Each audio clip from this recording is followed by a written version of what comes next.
The Trump administration, when they get sworn in on January 20th of next year, already has a plan in place. They're actively working with members of Congress right now to not only extend the tax cuts that they had passed in 2017 that benefited the wealthy elite and left the rest of us with absolutely nothing, but they understand you can't just, extend a tax cut because it's predicted to add $4 trillion to the deficit, and we can't have the deficit going up. So don't worry, the plan is not just to extend those tax cuts to the wealthy elite. They also want to cut Medicaid and food stamps.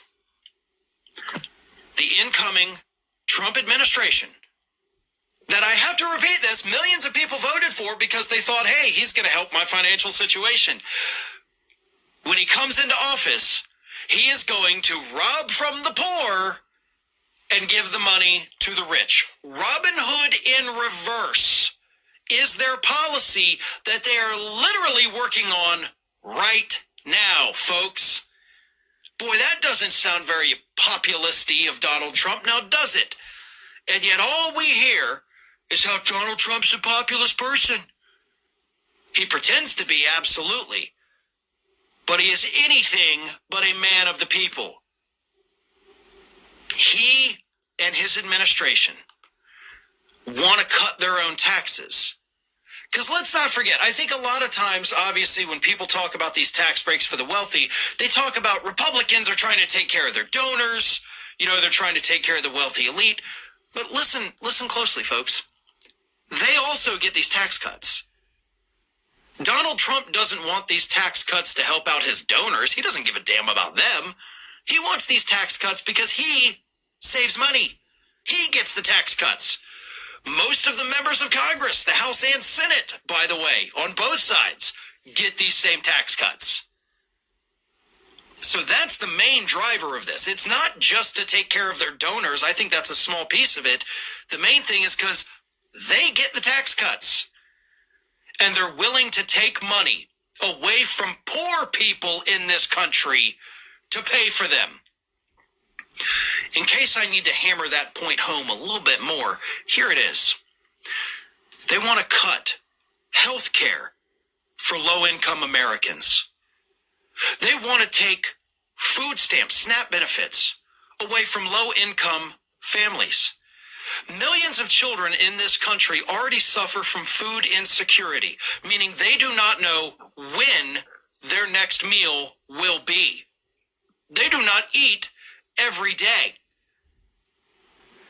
This is not a country that has these people out there taking advantage of Medicaid or taking advantage of food stamps. Could you find the odd case to say, oh, this person did? Sure you could.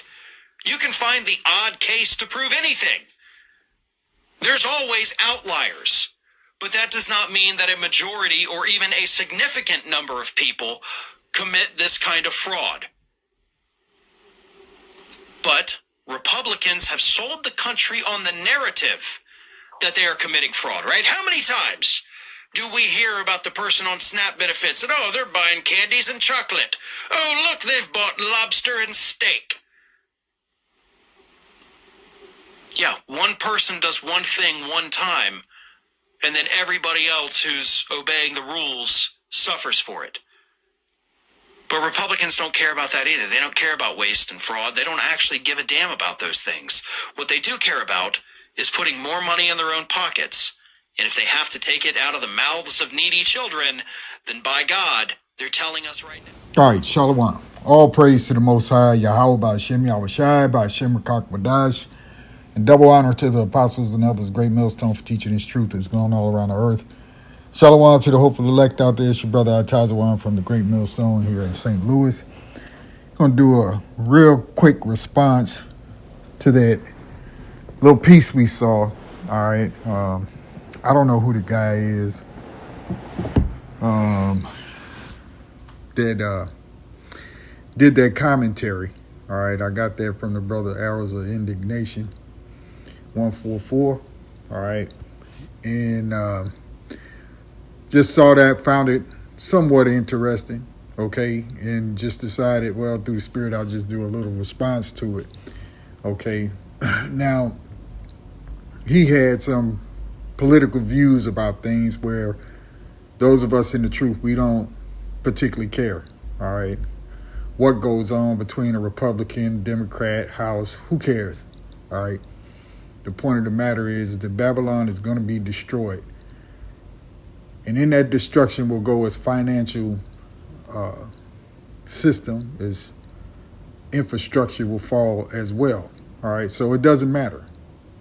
Okay. But we do know that at least 2/3 of our people, so-called Negroes, Latinos, and Native Americans, all right, who refuse to repent, okay, going to be destroyed along with this place.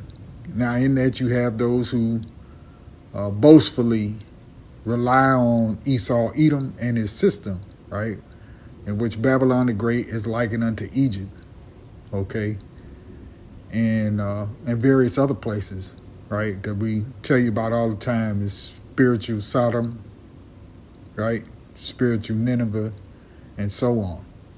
Okay, but you got a lot of our people, particularly the women, right, who rely on Esau, Edom to be their daddy, to send them gifts and trinkets, right, EBT card, SNAP.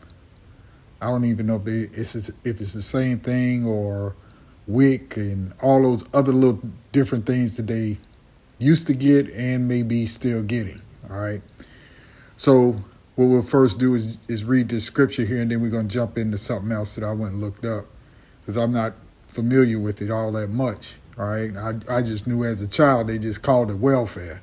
So they got all these different terms and acronyms and what have you now. I don't know if that's to throw people off or what. But anyway, let's read this. This is Isaiah 31:1. It reads, "Woe to them that go down to Egypt for help and stay on horses and trust in chariots because they are many, and in horsemen because they are very strong, but they look not unto the Holy One of Israel, neither seek the Lord, Yahweh." You see? So many of our people who, they hear the Hebrew Israelites, they see us, okay? They come on the channels and they leave the goofy, uninspiring comments, okay? All right, and they mock the men of the Lord and never giving consideration that you might be in a situation, or let's say it this way, you could probably get out of that situation that you're in where you're relying on Esau, Edom, if you would hearken unto the Lord, if you would hearken unto the servants, the men, the prophets that the Lord set up. And then the Lord could possibly deliver you out of the circumstance that you're in.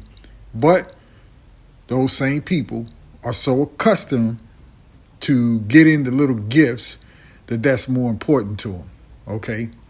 Going on to verse 2, it says, "Yet he also is wise and will bring evil and will not call back his words, but will arise against the house of the evildoers and against the help of them that work iniquity," right? And Esau, Edom, works iniquity. Okay, and those of you, again, because the populace of those types of programs are generally the women with their children, right? And a lot of these women have no shame. They have 6, 7 kids and 6, 7 different baby daddies, right? And because they get more through the system, Salakia, with that, and additionally, if there's any one of those 6 or 7 men, all right, let's just say, for an example, all right, they also can drag those men into court and get some type of financial support, child support out of them as well, right? So that they can get their hair did and get their nails done and get their eyelashes done and get their BBLs and lip fillers and chin fillers and cheek fillers. You get the point, okay? But all of this shit is coming to an end. All right, verse 3, "Now the Egyptians are men and not what? God. And their horses flesh and not spirit. When the Lord Yahweh Shem Yahushai shall stretch out his hand, both he that helpeth shall fall, and he that is hoping shall fall down, and they all shall fail together." All right. So those who rely on the system all right, and rely on Esau, Edom, both you, Esau, Edom, both will go down. Now let's take a quick look at this thing here that I put in. I put in snap cuts, all right, and I just happened to see this little thing here on Reddit, and it says, "Does anyone know what's going to happen to the food stamps SNAP program? We've managed to save about $1,000 on our SNAP account and have a 6-month dry goods pantry. With the election seeming to be finalized, does anyone know what's likely to happen next? I remember hearing the farm bill did not get funded. I'm genuinely terrified, you see, and so nothing has happened quite yet. And here you see people are already talking and are terrified and scared, okay? If they cut that program, that you're not going to be able to feed yourself. So let's look at a few of these comments. It says what? SNAP benefits expire 1 year and will no longer be usable. Saving your benefits is great, but make sure you're spending enough each month so you don't lose benefits. So I guess it's predicated on how much you spend. If you try to hoard it to yourself, they're going to void it, right? And say, well, if we give you $1,000, you only spent $600, so we're going to cut it to $600. You see what I mean? Going on, let's look at another comment. It says, what? Be careful how long you save benefits. I'm pretty sure after 12 months, they start clawing them back. You see? And this is so that you can't get ahead, that you'll always rely on them. What else they got in here? Apparently you can't look put together while being low income, right? I feel like this is the beginning of the end for me. I wouldn't be depressed if I wasn't poor. Well, that's the curses. You see what I mean? But you get the point, right? They won't come to the Lord, but, they feel more comfortable dealing with the devil.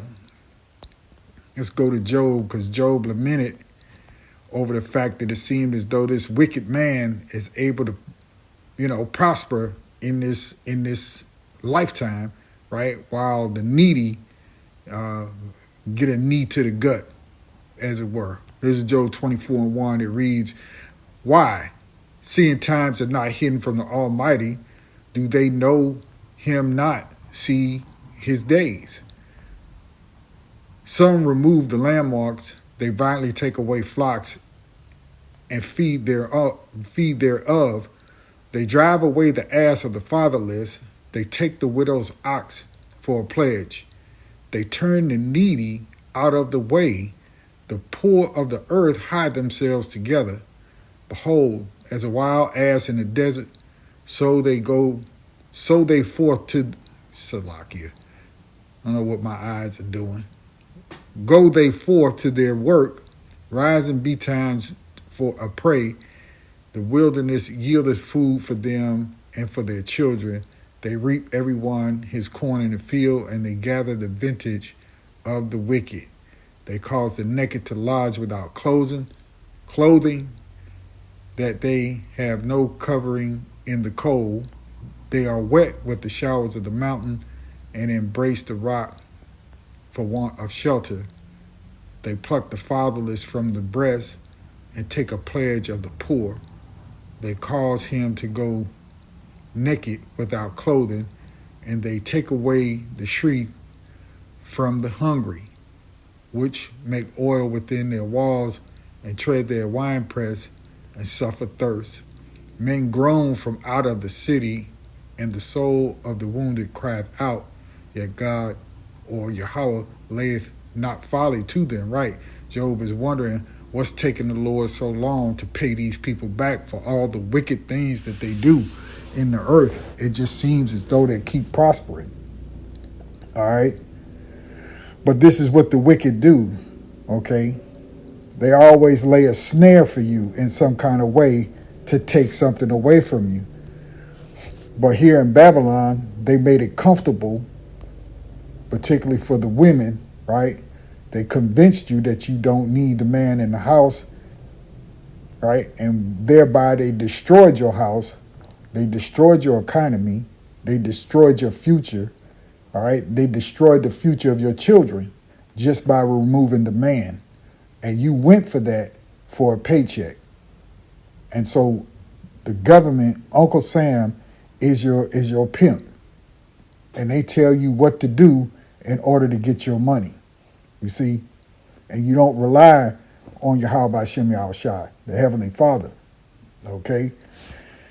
Isaiah 10:1, it reads, Woe unto them that decree unrighteous decrees and that write grievousness which they have prescribed, to turn aside the needy from judgment and to take away the right from the poor of my people, that widows may be their prey and that they may rob the fatherless, right?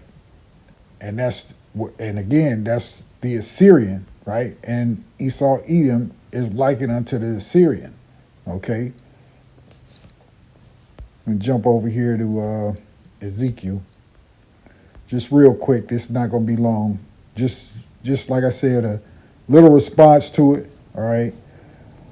To see that this man is not really trying to help you. And it doesn't matter who they have in office. They keep trying to get you to believe that a party system one is going to be better than the other. No, they're two wings of the same bird.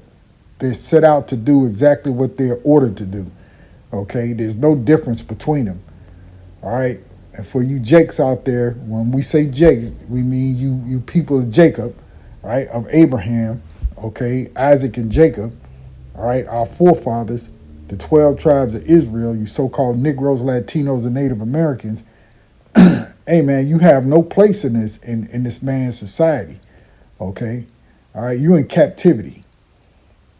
Ezekiel 14:12 reads, The word of the Lord Yahweh came unto me, saying, Son of man, when the land sinneth against me by trespassing grievously, then will I stretch out mine hand upon it, and will break the staff of the bread thereof, and will send famine upon it, and will cut off man and beast from it. Right, so we keep telling you that there is a famine that's coming, okay? A famine where this man is going to control your food, your water, your resources, okay? And the Lord is doing that, okay? Verse 14, though these three men, Noah, Daniel, and Job, were in it, they should deliver but their own souls by their righteousness, saith the Lord power. If I cause noisome beasts to pass through the land, and they spoil it, so that it be desolate, that no man may pass through it because of the beast. Though these three men were in it, as I live, saith the Lord power, they shall deliver they shall deliver neither sons nor daughters. They only shall be delivered, but the land shall be desolate.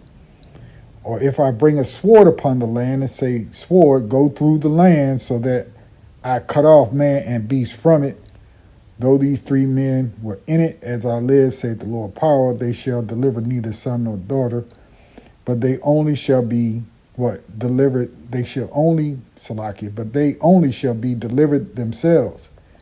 Or if I send a pestilence into the land and pour out my fury upon it in blood to cut off from it man and beast, though Noah and Daniel and Job were in it, as I live, saith the Lord power, they shall deliver neither son nor daughter, they shall but deliver their own souls by their righteousness. And really, and when you look at it today, all right, what's a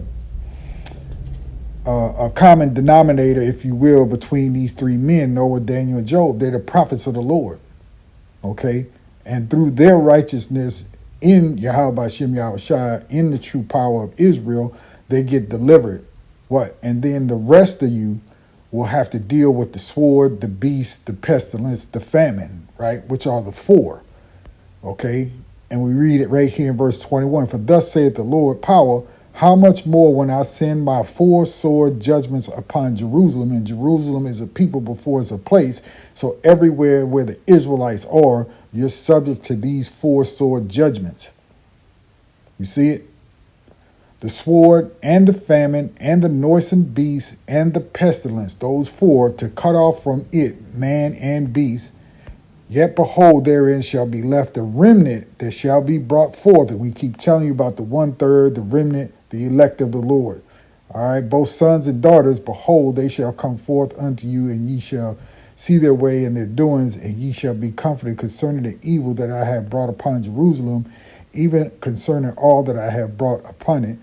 And they shall comfort you when ye see their ways and their doings, and ye shall know that I have not done without cause all that I have done in it, saith the Lord power. Right. So, the Lord giving you a chance because you see, let's just say, for example, you see the work of the men and of those men, women, and children that have repented, but yet those of you who are relying on Egypt, right? You're relying on the biscuit of the government, okay? Esau, Edom, you mock the remnant for trusting in the Lord, okay? You trust in Egypt and its horses and its horsemen, its chariots, all the little things that you can get out of the government. That's what you really trust on. And the Lord is going to send. You're going to be judged through one of those four sore judgments, as we read. You see? So though you may be living good, you eating shrimp, you eating steak, you eating lobster, you doing all these things which Jake eat a lot of abominable food, but you think you living high on the hog. Well, the Lord's got something waiting for you. All right, let's get this. See, you got to have this truth. You got to have this understanding. Isaiah 33:6, the wisdom and knowledge shall be the stability of thy times and the strength of salvation. What wisdom, what knowledge? What's contained here from the beginning of the book to the end of the book. Okay, that's your wisdom and knowledge. That's going to keep you stable. That's going to be the strength, the backbone of your salvation. All right, as it said with Noah, Daniel, and Job, right? They'll be delivered by their righteousness. You see it? And the fear of the Lord is their treasure, right? That's the beginning of wisdom. What? The fear of the Lord. Now let's get one more here. Matter of fact, we just do it right here. Mean not, which is in Psalms, I believe. No, Proverbs, Salakia. And we'll end it off with this. It's Proverbs 3:5. It says, trust in the Lord with all thine heart. Trust in the Lord. Not in Esau, Edom, not in the wicked, not in those who write these unrighteous decrees, right? Because it's a snare and a trap, okay, for you Israelites out there, all right? But trust in the Lord. That's where you're supposed to put your faith. That's who you're supposed to trust in. All right. But you all out there who rely on the system, you can't ever. That's a crutch, right? You think it's a safety net, but it's a crutch. Okay, because you'll never come to know the Lord so long as your mind is geared towards leaning on Babylon for your help. All right. So then you're not trusting in the Lord. The scripture tells you what? Trust in the Lord with all thine heart and lean not unto thine own understanding. Okay? So you have to trust in the scriptures. You have to trust in the Lord. You have to trust in the men that the Lord has sent to teach you, right? To get you to do a 180 and turn around and come back to your power and not rely on the system. But with that, there's many people who are too afraid to do it. Okay? Because particularly when it comes to the women, you don't have any faith. You only believe in what you can see, smell, and touch. That's all. That's the only thing you believe in. All right? For 2/3 of you. So anyway, with that, I'll end it right there. Like I said, just something through the spirit real short and quick, when I saw that. All right? So, hey, man, trust in the Lord with all thine heart. All right? And forget about Babylon and the Democrats and the Republicans and this and that. The system is a snare in and of itself, all right, to keep you away from your power, all right? So with that, I end it right there. All praise to the Most High, Yahweh, by Hashem Yahushai. Shalom.